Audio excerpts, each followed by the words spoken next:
मानव mobile सत्संग का 117वां दिन। आज का प्रसंग है सर्वोपयोगी, सबका मोल और सदुपयोग। श्री परमात्मा की इस विचित्र संसार में मनुष्य शरीर एक अनमोल एवं विलक्षण वस्तु है। यह उन्नति करने का एक सबसे ऊंचा साधन है। इसको प्राप्त करके सबसे ऊंचा सिद्धि के लिए सदा सतत चेष्टा करनी चाहिए। इसके लिए सबसे पहले जरूरी है ध्येय के निश्चय करने की।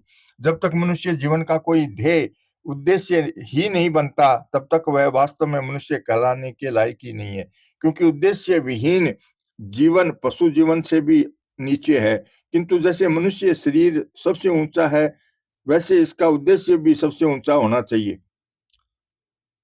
सबसे ऊंची वस्तु है परमात्मा। इसलिए मानव जीवन का सबसे उत्तम ध्येय है परमात्मा की प्राप्ति करना, जिसके लिए भगवान श्री कृष्ण ने कहा है, यम लब्ध्वा चापरम लाभम मन्यते नादिकम ततः। इस परमात्मा की प्राप्ति के लिए सबसे पहला और प्रधान साधन है जीवन के समय का सदुपयोग, अपने टाइम समय का सदुपयोग। समय बहुत ही अमोल है। जगत के लोगों ने पैसों को तो बड़ी वस्तु समझा है, किंतु समय को बहुत ही कम मनुष्यों ने मोल दिया है। पर वस्तुतः विचार करने पर यह स्पष्ट हो जाता है कि समय ही बहुत मूल्यवान वस्तु है। विचार कीजिए, अपना समय देकर हम पैसे प्राप्त कर सकते हैं, पर पैसे देकर समय नहीं खरीद सकते। अंतकाल में जब आयु शेष हो जाती है, तब लाखों रुपये देने पर भी 1 घंटे समय की कौन कहे, 1 मिनट भी समय नहीं मिल सकता। समय से विद्या प्राप्त की जा सकती है, पर विद्या से समय नहीं मिलता। समय पाकर एक मनुष्य से कई मनुष्य बन जाते हैं, यानी बहुत बड़ा परिवार बढ़ सकता है, पर सारा परिवार मिलकर भी मनुष्य की आयु नहीं बढ़ा सकता। समय खर्च करने से संसार में बड़ी भारी प्रसिद्धि हो जाती है, पर उस प्रसिद्धि से जीवन नहीं बढ़ सकता। समय लगाकर हम जमीन जायदाद, हाथी घोड़े, धन मकान, ये सब अनेक चल अचल सामग्री एकत्रित कर सकते हैं, पर उन सारी सामग्रियों से भी आयु की बढ़ोतरी नहीं कर सकते। यहाँ एक बात और ध्यान देने की है कि रुपये, विद्या, परिवार, प्रसिद्धि, कई सामग्री आदि के रहते हुए भी जीवन का समय न रहने से मनुष्य मर जाता है। किंतु उम्र रहने पर तो सर्वस्व नष्ट हो जाने पर भी मनुष्य जीवित रह सकता है। इसलिए जीवन के आधारभूत इस समय को बड़ी ही सावधानी के साथ सदुपयोग में लाना चाहिए, नहीं तो यह बात में बीत जाएगा। क्योंकि यह तो प्रतिक्षण बड़ी तेजी के साथ नष्ट हुआ जा रहा है। रुपये आदि तो जब हम खर्च करते हैं तभी खर्च होते हैं, नहीं तो तिजोरी में पड़े रहते हैं। पर समय तो अपने आप ही खर्च होता चला जा रहा है, उसका खर्चा होना कभी बंद होता ही नहीं। अन्य और वस्तुएं तो नष्ट होने पर भी फिर प्राप्त की जा सकती हैं, पर गया हुआ समय किसी प्रकार भी लौटाया नहीं जा सकता। अतः हमें ध्यान देना है कि बचे हुए समय के एक क्षण को भी निरर्थक बेकार नष्ट न होने देकर अतिकृपण के धन की तरह उसकी कीमत समझकर उसे ऊंचे से ऊंचे काम में लगाएं। पहली श्रेणी का सबसे ऊंचा काम है पारमार्थिक पूंजी इकट्ठी करना। दूसरी श्रेणी का काम है सांसारिक निर्वाह के लिए न्यायपूर्वक द्रव्योपार्जन, धनपार्जन करना। इसमें से दूसरी श्रेणी के काम में लगाया हुआ समय भी भाव के सर्वदा निष्काम होने पर पहली श्रेणी में ही गिना जा सकता है। इसके लिए हमें समय का विभाग कर लेना चाहिए। जैसे कि भगवान ने कहा है, युक्ताहार विहारस्य युक्त चेष्टस्य कर्मसु युक्त सोपना व बोधस्य योगो भवति दुःखः। दुखों का नाश करने वाला योग तो यथा योग्य आहार विहार करने वाले का, कर्मों में यथा योग्य चेष्टा करने वाले का और यथा योग्य सोने और जागने वाले का ही सिद्ध होता है। इस श्लोक में अवश्य करने की 4 बातें बतलाई गई हैं। युक्ताहार विहार, शरीर निर्वाहार तो उचित चेष्टा, यथा योग्य सोना और यथा योग्य जागना। पहले विभाग में शरीर को सशक्त और स्वस्थ रखने के लिए सोच, स्नान, घूमना, व्यायाम, खाना पाना औसत सेवन आदि चेष्टाएं सम्मिलित हैं। दूसरा विभाग है जीविका पैदा करने के लिए, जिसमें ब्राह्मण, क्षत्रिय, वैश्य और शूद्र आदि के लिए अपने अपने वर्ण धर्म के अनुसार न्याययुक्त कर्तव्य कर्मों का पालन करना बतलाया गया है। तीसरा विभाग है शयन करने के लिए, इसमें कोई विशेष उल्लेखनीय बात नहीं है। अब चौथा प्रमुख विभाग है जागने का। इस श्लोक में अवबोध का अर्थ तो रात्रि में 6 घंटे सोकर बाकी समय में जगते रहना और उनमें सुबह शाम दिन भर में 6 घंटे साधन करना है। परंतु अवबोध से यहाँ वस्तुतः मोह निद्रा से जगकर परमात्मा की प्राप्ति करने की बात को ही प्रधान समझना चाहिए। श्री शंकराचार्य जी ने भी कहा है, जागृति को वा सद्व के। अब इस पर विचार कीजिए, हमारे पास समय है 24 घंटे और काम है 4, तब समान बराबर बांटने के लिए 6-6 घंटे मिलते हैं। उपयुक्त 4 कामों में आहार विहार और सोना ये 2 तो खर्च के काम हैं, और व्यापार तथा अवबोध साधन करना ये 2 धनोपार्जन के काम हैं। इस प्रकार खर्च और उपार्जन पैदा करना दोनों के लिए क्रमशः 12-12 घंटे मिलते हैं। इनमें लगाने के लिए हमारे पास पूंजी है 2, एक है समय और दूसरा है धन। इसमें से धन तो लौकिक संसारिक पूंजी है और समय है अलौकिक पूंजी। आहार विहार में तो धन का व्यय खर्च होता है और सोने में समय का खर्च होता है। इसी प्रकार जीविका और साधन करने में केवल समय का खर्च होना है, किंतु अलौकिक पूंजी रूप समय का तो चारों में ही खर्च होता है। अब हमें सोचना चाहिए कि अलौकिक पूंजी को खर्च करके तो अलौकिक लाभ ही प्राप्त करने योग्य है। साधारणतया आहार विहार और जीविका के कार्य से हम लौकिक लाभ ही उठाते हैं, और सोने में तो परिश्रम दूर करने के सिवाय कोई दूसरा लाभ की बात दिखती ही नहीं। परंतु ये ही सब कर्म यदि निष्काम भाव से किए जाएं तो सर्वोत्तम अलौकिक लाभ प्रदान कर सकते हैं। यहाँ एक बात और समझने की है कि यदि साधन भी सकाम भाव से किया जाता है तो वह समय भी लौकिक लाभ ही देने वाला होता है, और निष्काम भाव से करने पर वही साधन अलौकिक लाभ देने वाला हो जाता है। अतः हमें सभी काम निष्काम भाव से ही करने चाहिए। अभिप्राय यह है कि हमें अबोध मोह निंद्रा से जगकर परमात्मा की ओर ही अपनी सब क्रियाओं का लक्ष्य बना लेना चाहिए। इससे हम जो अब तक केवल सांसारिक लौकिक लाभ ही हो रहा था, उसकी जगह अलौकिक लाभ होने लगेगा, और इस प्रकार हम लौकिक पूंजी को भी अलौकिक पूंजी बना सकेंगे। यह बात तो ऊपर कही जा चुकी है कि आहार विहार और सोना ये दोनों खर्च के काम है। इनमें भी आहार विहार तो धन खर्च करता है और सोना है वो जीवन का समय खर्च करता है। इस प्रकार जीविका और अबोध ये दोनों उपार्जन के काम है। इसमें आजीविका में धन कमाना होता है, और अबोध में नित्य जीवन मोक्ष का उपार्जन। अतः मनुष्य को चाहिए कि नित्य जीवन के उपार्जन का समय जो कि अलौकिक द्रव्य उपार्जन के साधन आजीविका के कार्य में न लगाएं, प्रत्युत उसमें भी निष्काम भाव और भगवत स्मृति को सम्मिलित करके उससे नित्य जीवन के उपार्जन का साधन बना लें। शयन में जीवन का खर्च और अवबोध में नित्य जीवन का उपार्जन होता है। इसलिए जितना समय हो धन के खर्च के कारण आहार विहार से और जीवन के खर्च के कारण भूत शयन में से समय निकालकर निष्काम भाव पूर्वक द्रव्य उपार्जन में तथा नित्य जीवन साधन करने में समय लगाएं।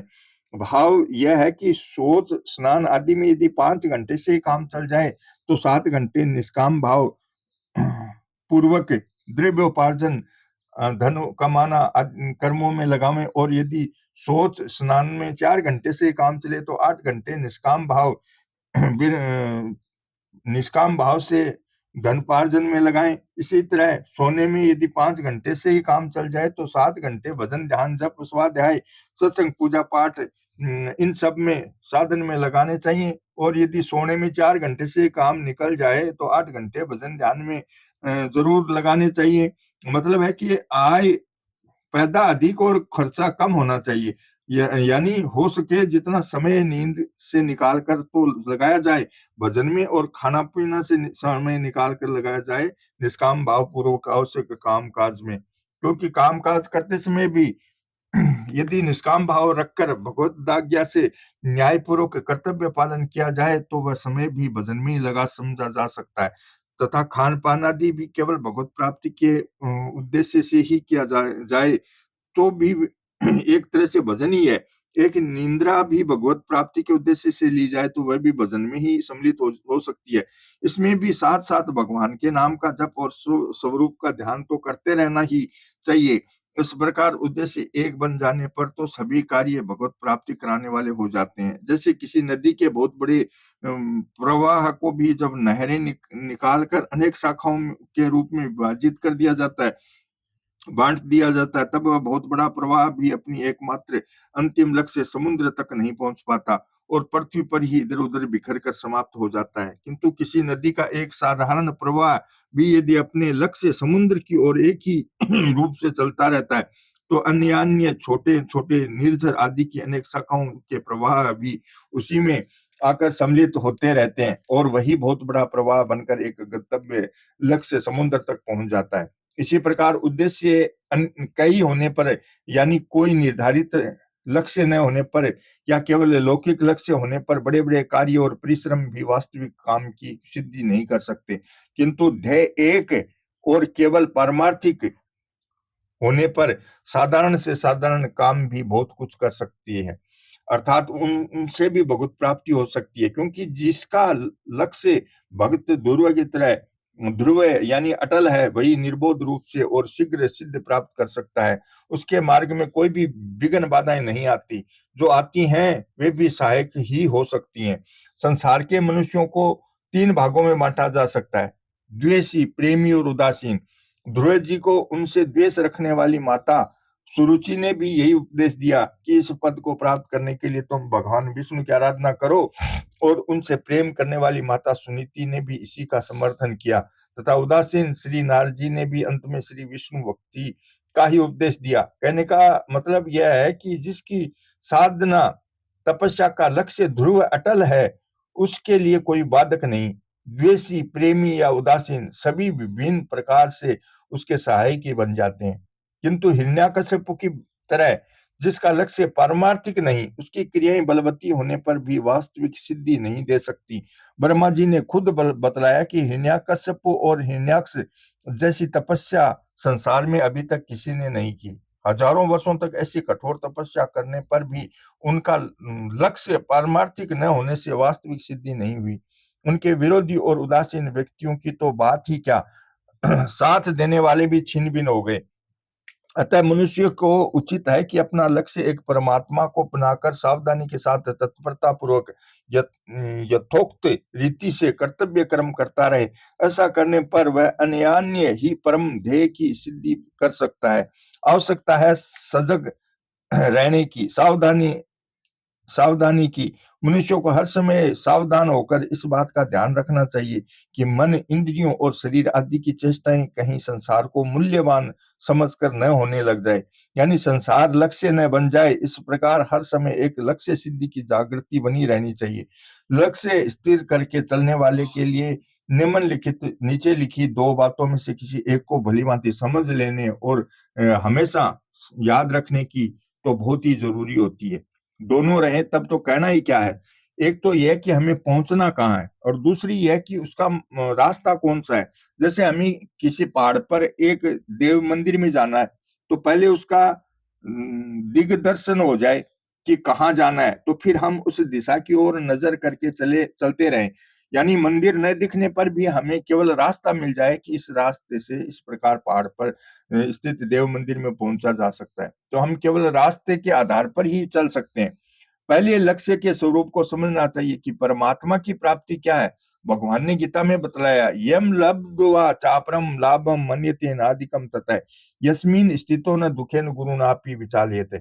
यानी उसकी प्राप्ति होने पर उससे बढ़कर और कोई लाभ होता है ऐसी बात मन में रही ही नहीं सकती। और उसमें स्थिति हो जाने पर बड़ा भारी दुख भी उसे कभी हटा नहीं सकता। यानी कैसा भी कष्ट क्यों न हो, हमारे परम आनंद में भी कभी कमी आ ही नहीं सकती। तो फिर दुख तो वहां रह ही कैसे सकता है? दुख तो वहां शुरू से ही नहीं हो सकता, क्योंकि सुख में कमी आने से ही दुख के आने की गुंजाइश रहती है, और सुख की कभी थोड़ी बहुत भी कमी वहां रहती नहीं। उस स्थिति में हर समय एक रस समता बनी रहती है। राग द्वेष हर्ष शोक चिंता भय उद्वेग आदि भाव अंतःकरण में कभी हो ही नहीं सकते। कर्म क्लेश विकार अज्ञान संशय भ्रम आदि दुख और दुखों के कारणों का सदा के लिए विनाश हो जाता है। यह है वस्तु स्थिति, यही प्रारब्ध है और यही गंतव्य लक्ष्य है। दूसरा रास्ता है, हम कोई भी काम करें वह होना चाहिए शास्त्र विहित नियम से और हमारे लिए विशेष रूप से निर्धारित किया हुआ। उस काम को राग द्वेष रहित होकर भगवद आज्ञा मानकर केवल भगवत प्रीत्यर्थ भगवत चिंतन करते हुए निष्काम भाव से तत्परता पूर्वक करते रहे। लक्ष्य और मार्ग स्थिर कर लेने पर भी साधक के लिए एक बहुत बड़ी और जरूरी आवश्यकता है भगवान पर भरोसा रखने की। हृदय में यह विश्वास सुदृढ़ होना चाहिए कि मेरा वह काम अवश्य सिद्ध होगा, क्योंकि मुझ पर भगवान की बड़ी भारी कृपा है। भगवान के रास्ते पर चलने वाले के लिए बड़ी भारी आश्वासन की बात तो यह है कि इसमें घाटा नुकसान तो कभी होता ही नहीं। तुलसी सीताराम कहूं दृढ़ रखूं विश्वास, कबहू बिगड़े न सुने रामचंद्र के दास। इसलिए हमें परमात्मा की प्राप्ति के रास्ते में बड़े जोरों से उत्साह पूर्वक लग जाना चाहिए, क्योंकि समय है बहुत थोड़ा और काम है बहुत ज्यादा। संसार के भोगों का तो कोई अंत ही नहीं है। दुनिया के जो मजे हैं हरगिज भी कम न होंगे, चर्चे यही रहेंगे, अफसोस हम न होंगे। तब फिर हमारा कौन होगा? अतः तुरण यतेत न पतेद नु मृत्यु याव निश्रेय साय विषय खलु सर्वत स्यात्। कल्याण के लिए अति शीघ्र प्रयत्न करें और मौत पर्यंत कहीं भी रास्ते में च्यूत न हो, इसके लिए सदा सावधान रहें, क्योंकि विषय विषय पदार्थ विषय पदार्थ तो हर जगह ही उपलब्ध हो जाते हैं। इस भगवद आज्ञा के अनुसार शीघ्रता करनी चाहिए, क्योंकि और सब वस्तुएं और बातें तो सभी जगह मिल जाएंगी, पर भगवत प्राप्ति का सुअवसर तो केवल इस मानव शरीर में ही है। श्री भर्तहरि जी ने कहा, यावत समस्तमिदं कलेवर ग्रह यावचे दुरे जरा यावचे इंद्रिय शक्ति प्रतिहता यावत क्षयो नायुष आत्म श्रेयसी ताव देव विदुषा कार्य प्रयत्नो महान प्रोदीप्ते भवने तु कुप खनन प्रत्युदमय कीदृशम। जब तक यह शरीर स्वस्थ है और जब तक बुढ़ापा दूर है और जब तक हाथ पांवों में इंद्रियों में शक्ति नष्ट नहीं हुई है एवं जब तक आयु का क्षीण नहीं हुआ है, तभी तक समझदार मनुष्य को आत्म कल्याण के लिए महान प्रयत्न कर लेना चाहिए। अन्यथा घर में आग लग जाने पर कुआं खोदने के लिए मेहनत करने से कोई लाभ नहीं। श्री कृष्ण गोविंद हरे मुरारी, हे नाथ नारायण वासुदेवा। श्री कृष्ण गोविंद हरे मुरारी, हे नाथ नारायण वासुदेवा। जय श्री कृष्ण।